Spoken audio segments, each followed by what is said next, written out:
당신은 지금 자신의 의지대로 살고 있습니까? 아니면 그저 떠밀려 가고 있습니까? 만약 이 질문에 곧바로 답하지 못한다면 당신은 이미 위험한 항해를 하고 있는 것일지도 모릅니다. 노벨 평화상 수상자인 알베르트 슈바이처 박사는 생전 한 인터뷰에서 오늘날 사람들의 문제가 무엇입니까? 라는 질문을 받고 이렇게 답했습니다. 사람들은 단순히 생각하지 않는다는 것이 문제입니다. 실제로 수많은 직장인에게 왜 아침에 일어나 일을 하러 갑니까? 라고 물으면 20명 중 19명은 제대로 대답하지 못합니다. 그저 남들이 다 하니까요 라며 무비판적인 수능의 삶을 선택할 뿐입니다. 하지만 나이팅게일은 인류 역사상 가장 위대한 비밀로 이 한 문장을 꼽았습니다. 우리는 우리가 생각하는 대로 된다. 이것은 단순히 듣기 좋은 격언이 아니라 당신의 뇌가 물리적으로 증명하는 생물학적 진실입니다. 하버드 대학교의 토어 웨이거 박사팀이 진행한 뇌 스캔 연구를 보십시오. 연구진은 실험자들에게 가짜 진통제 플라시보를 주고 고통이 줄어들 것이라고 생각하게 했습니다. 그러자 놀랍게도 실험자들의 뇌에서는 고통을 처리하는 영역의 활동이 실제로 줄어들었으며 뇌가 스스로 물리적인 통증 완화 반응을 일으켰음이 확인되었습니다. 단지 무언가를 강렬하게 믿고 생각하는 것만으로도 당신의 뇌는 물리적인 실체를 바꾸기 시작한다는 뜻입니다. 만약 당신이 온종일 실패와 걱정, 타인의 시선만 생각한다면 당신의 뇌는 기어이 그 실패의 현실을 당신의 몸과 삶에 인화해낼 것입니다. 반대로 당신이 되고 싶은 단 하나의 목적지에 집중하면 뇌는 그곳에 닿을 수 있는 가장 효율적인 신경망을 스스로 구축합니다. 이 이상한 비밀을 오늘부터 당신의 편으로 만드십시오. 본론으로 들어가기 전 지금 당신이 30일 안에 반드시 도달하고 싶은 단 하나의 명확한 목표를 댓글에 적고 선언하십시오. 당신의 생각이 활자가 되어 기록되는 그 순간 당신의 뇌는 이미 65세의 빈곤한 95%가 아닌 성공하는 5%의 항로로 키를 꺾기 시작할 것입니다. 자, 이제 당신의 잠재의식을 완전히 재설계할 30일간의 테스트, 그 경이로운 메커니즘을 시작합니다. 우리는 우리가 생각하는 대로 된다. 이 문장은 나이팅게일이 평생을 바쳐 찾아낸 가장 이상한 비밀의 핵심입니다. 누군가는 이를 뜬구름 잡는 소리라 치부하고 누군가는 그저 뻔한 긍정의 힘이라 오해합니다. 하지만 이것은 철학적 은유가 아니라 당신의 머릿속에서 실시간으로 일어나는 정밀한 생물학적 사건입니다. 당신의 생각은 추상적인 공상이 아니라 당신의 뇌 구조를 바꾸는 물리적인 힘입니다. 우리가 무언가를 생각할 때 뇌 속의 신경세포인 뉴런들은 서로 전기 신호를 주고받습니다.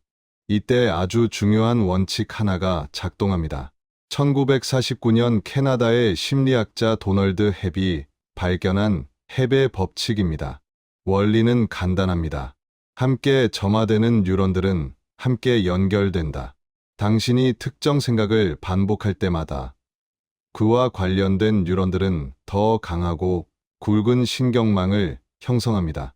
처음에는 풀숲에 난 희미한 오솔길 같던 생각이 반복을 거듭할수록 8차선 고속도로처럼 탄탄한 물리적 경로로 변하는 것입니다.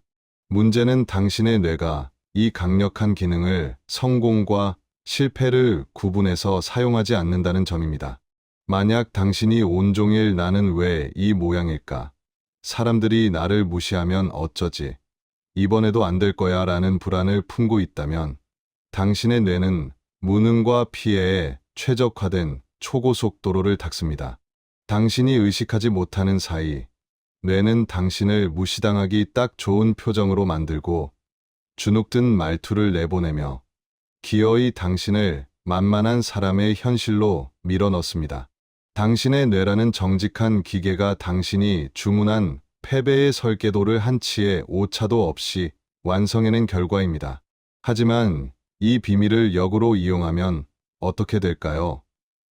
나이팅게일이 말한 대로 당신이 되고 싶은 모습, 당신이 도달하고자 하는 목표에만 집요하게 집중해 보십시오.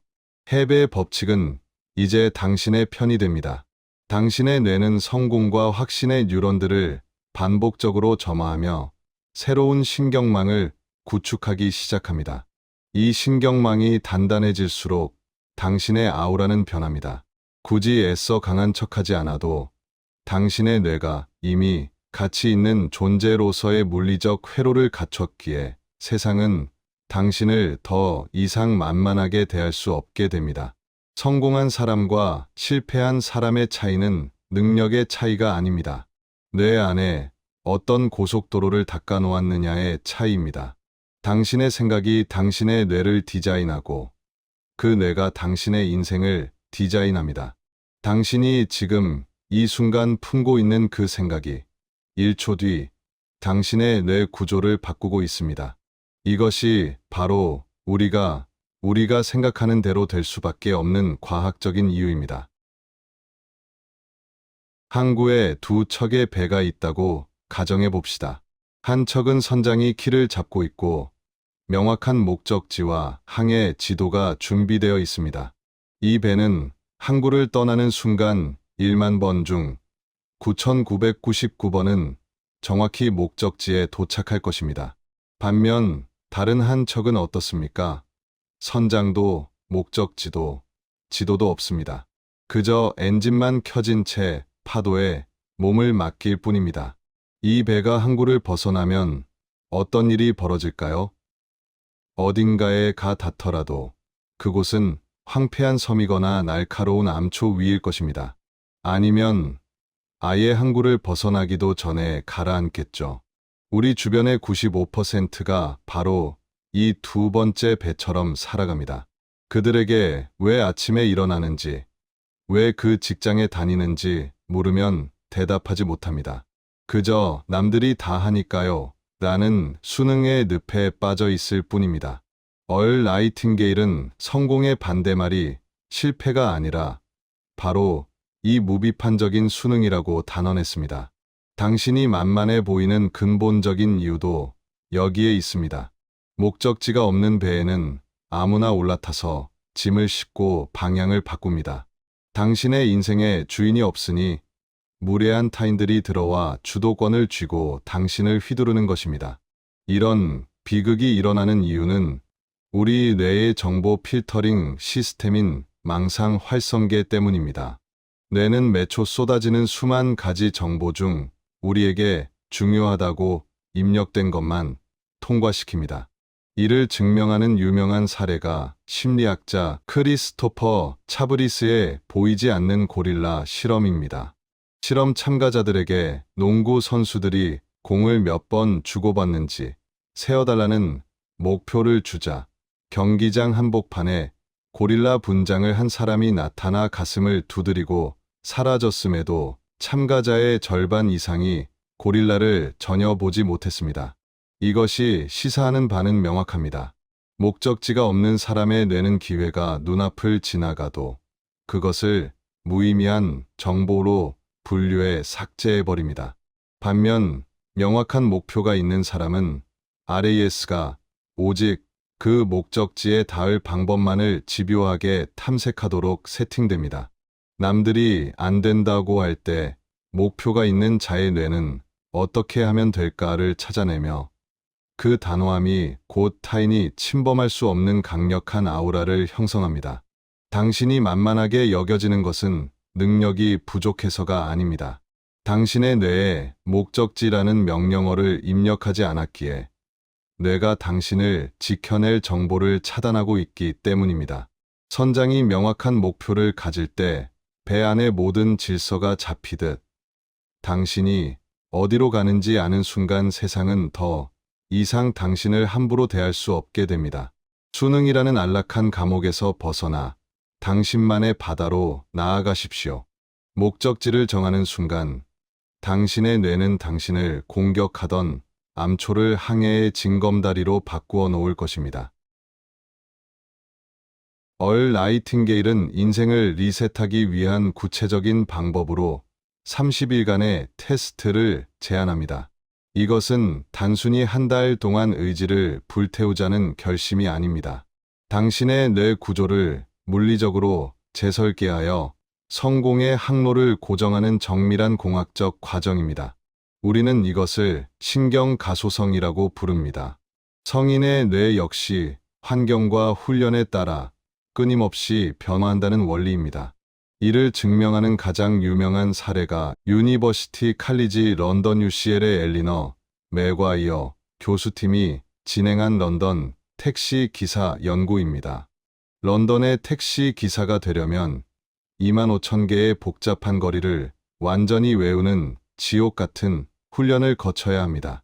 연구팀이 이들의 뇌를 스캔한 결과 수년간 지도를 외우고 길을 찾은 기사들의 해마, 공간 기억을 담당하는 부위, 부피가 일반인보다 물리적으로 훨씬 더 커져 있음이 확인되었습니다.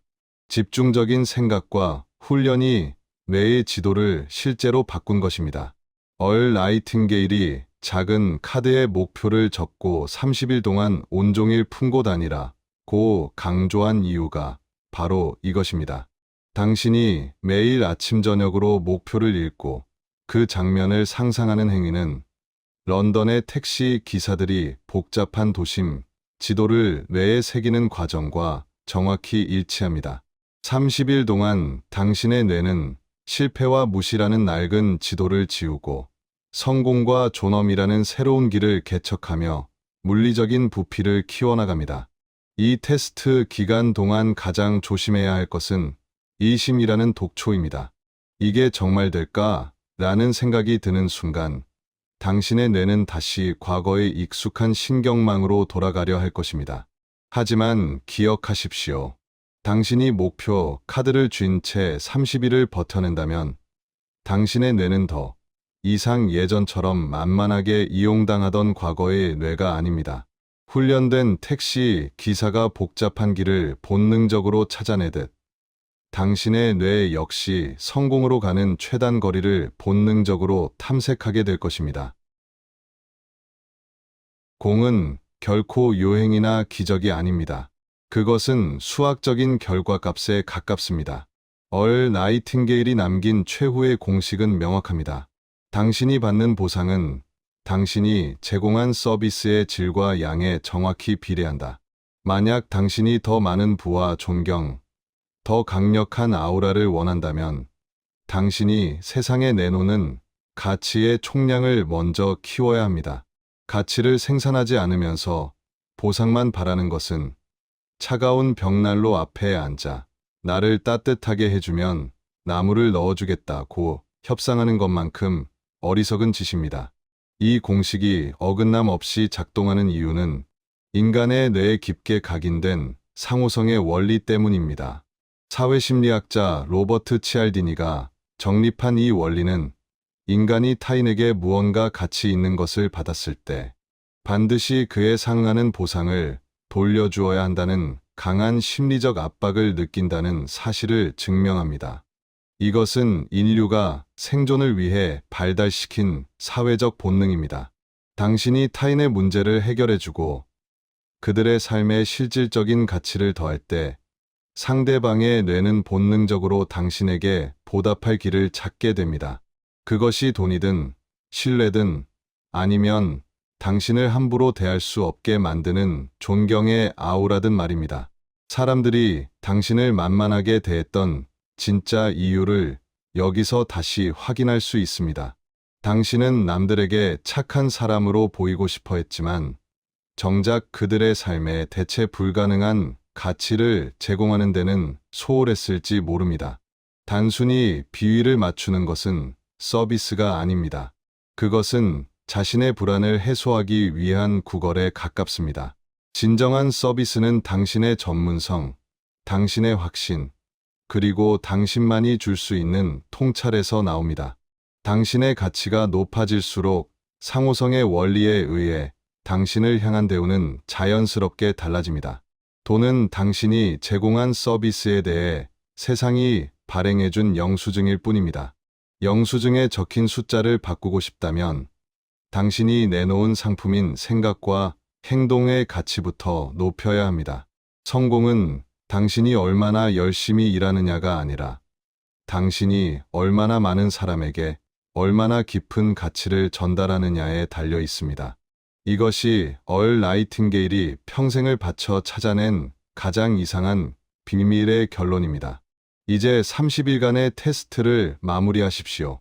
당신은 이미 성공의 길 위에 서 있습니다. 단지 당신의 생각이 그 사실을 아직 온전히 수용하지 못했을 뿐입니다. 오늘부터 당신은 온종일 당신이 되고 싶은 그 사람처럼 생각하고 그 사람처럼 행동하며 그 사람으로서 존재하십시오. 당신의 뇌가 새로운 신경망을 완성하고 당신의 서비스가 세상의 필요와 맞닿는 순간 우주는 당신이 보낸 신호에 가장 정직하고 거대한 보상으로 응답할 것입니다.